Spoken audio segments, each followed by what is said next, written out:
All right, welcome to another one from the Outdoor Analyst. I have a super fun one for you. Today, I'm going to be talking about Pops ProCut and how I actually think it might be saving the knife industry, which is going to be awesome. But before I dive in, hey, if you wouldn't mind, if you're new to the channel, hit subscribe. I'm a small channel. Every single subscribe really helps. And then as we're going through this content, put down your preferences and your thoughts on ProCut below if you've used it before.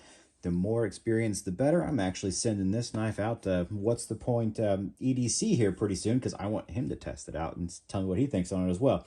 And then, hey, if you're new in the hunting and you want a guide to get into it, I've got links down below for my book down on Amazon. I think that really does help. Okay, let's dive in. What do I have here? I have two knives in Pops ProCut. This is the Roland Cutlery Kit Fox in the toughness heat treatment. This knife is absolutely beautiful. And I have a test knife actually from Very Good Knife Company in Pops ProCut and also the toughness heat treatment. This is a little thinner stock, a little bit thinner edge on there. And I have put these things through the absolute ringer. Absolute ringer. And I just got this one back. And yep, it's going out again because I want more people to check it out, honestly. But I had some edge damage on this, and I really am excited about that. I was so grateful it came back with edge damage. I think it was hitting a rivet on the shipping, honestly, which sucks. But I got to actually see what chipping would do to this because I haven't damaged these knives. I haven't been able to. I have batoned them through knots. I have been vicious through cardboard. I have hit just about everything with them. No, I'm not chopping through nails or anything. And after getting dinged up by a brass rivet for a long trip, yeah, it had some actual chips in there, which was good because I got to actually sharpen it out to see, all right, what does this steel sharpen like? Because I usually have just been stropping it, and it's been great to just get that ridiculously sticky edge back on it. So what do I think about this?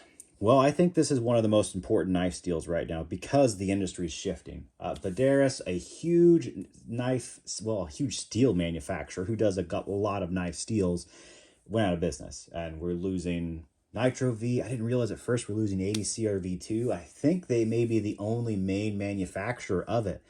That is huge for a lot of small American knife makers because ADCR V2 is an easy steel to use. People love it. It's incredibly tough and it's fairly inexpensive. Lots of knife makers use it and I love it. And I think that's going away. And if that goes away, it leaves us with some other options. Well, we still have lots of other options out there like A2, 52-100, and now we have Pops ProCut. And I'm just going to be honest, I think this is going to kind of save that side of the industry if they can manufacture it and it be the same kind of near price as ADCR V2, because I love it way more. I'm actually not sad about ADCR V2 going out because Pops ProCut exists and I love it. I think Sandvik picked these guys up as far as like who's producing it now. It's awesome. It is slightly tougher than ADCR V2. Matter of fact, it approaches or maybe even gets higher in some cases than 8670. Which is nuts. Just absolute nuts. Like toughest steel, insane toughness, CPM 3V toughness. It's nuts. Then you go to edge retention. Is it the best edge retention in the world? Are we talking like MagnaCut? No, not that MagnaCut's not really that good either, to be honest with you. That was a bad one. S90V. No, it's not S90V. Matter of fact, it's just a little bit better than 52-100. But it is better. And after testing this back-to-back on both of these, I went really side-by-side against ADCR V2. It absolutely holds an edge a lot longer. And it absolutely seems like it's a little bit tougher, although that's a harder thing to test. I didn't have any issues with using it. Honestly, I didn't have any issues with ADCR V2 either. So toughness-wise, it's a wash in like my personal opinion.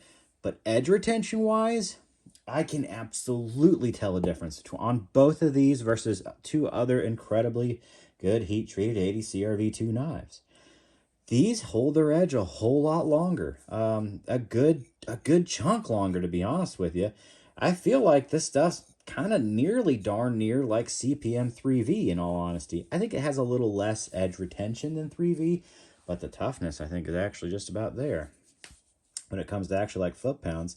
Oh, yes, I'm still kind of dirty. Sorry, I didn't clean this one up. Clean this one up because I'm about to send it out actually. But I'm just blown away by one, the performance, and two, the performance because it's just as easy to take care of as 80 CRV2. That's why a lot of people love that steel, is that, okay, maybe it doesn't have great edge retention. You can doll it up after use for a day, and guess what? It takes like 20 seconds to get back in, in a nice sticky shape. ProCut feels pretty similar to that. This had some good amount of chips up top, and it did not take long to get them out. Wow. I mean, honestly, it's pretty fantastic to deal with on this steel. I absolutely love it. This thing's nice and sticky sharp again, and it didn't take any time at all. After getting this thing pretty darn dull, strop this thing back up. Oh, sticky sharp again. Love it. Absolutely love it. It's easy to deal with, and I think that's why, makers liked 80 CRV2. And my thought process was, oh, they're going to like this and they're going to charge a whole bunch for it. Doesn't seem like people are going to charge that much more for it. Even Roland's like, hey, it's the same price. I haven't changed it. And high five. I freaking love it. I absolutely love it. This steel's great.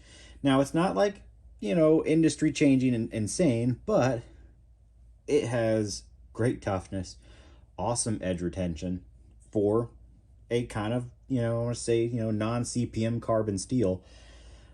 Win freaking win. It absolutely lines up with the numbers from Dr. Laren Thomas in my mind, the knife steel nerd.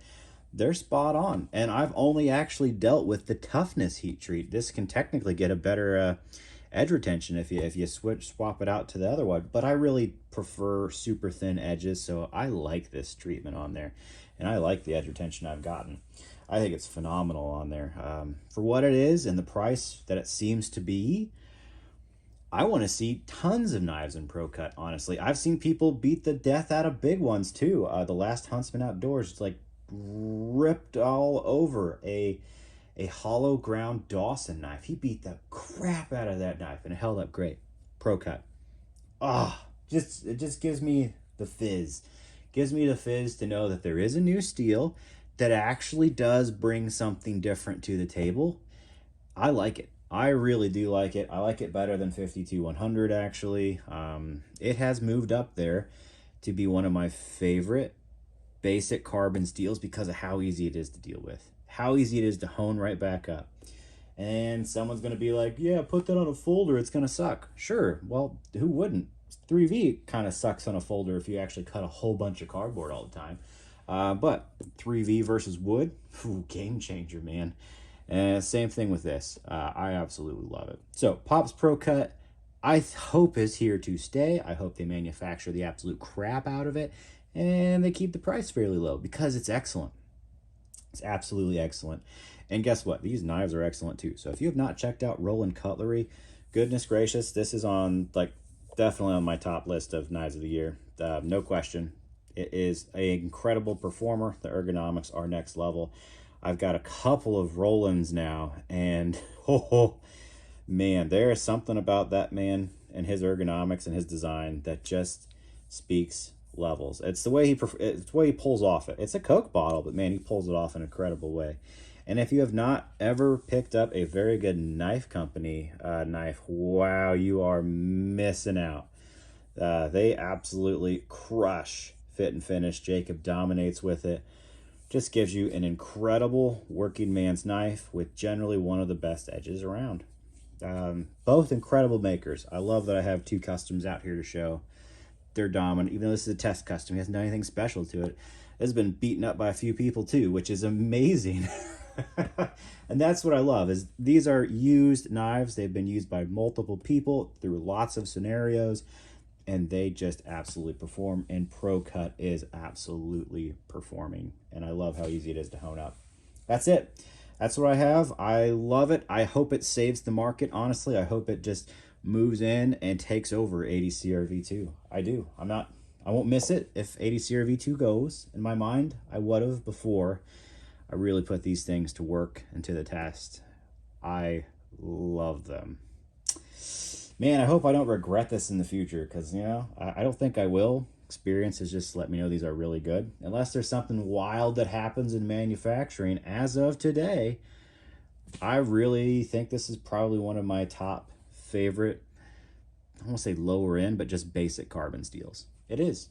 It really is. They nailed it. Nailed it out of the park with it. So there we go. There's my update on ProCut. I am such a fan. I'm also loving that pretty much exact same results with both of these knives. So it seems to be very consistent to me, which is wonderful. All right, let me know your experience down below on it. I am trying to figure it out ever since found out we might be losing 80 CRV2. I'm hoping this is what takes over. Could be A2, could be 52-100, could be something else.